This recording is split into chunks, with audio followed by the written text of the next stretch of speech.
Assalamu Walaikum. Hello friends, how are you? Welcome back to my another video. In this video, I am going to show you how to change the color of a picture on Affinity Publisher. Let's get started.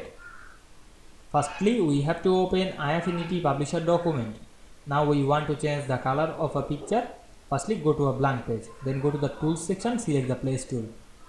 Then choose picture from our file and click open.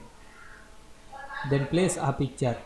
Now we want to change the color. Select this picture and go to the layer option and go to the new adjustment, and we can see here many options. Now I select the recolor option and we can see here this image is recoloring. Then we recolor the image.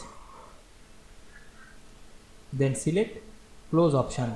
Now we can see we recolor our image very easily.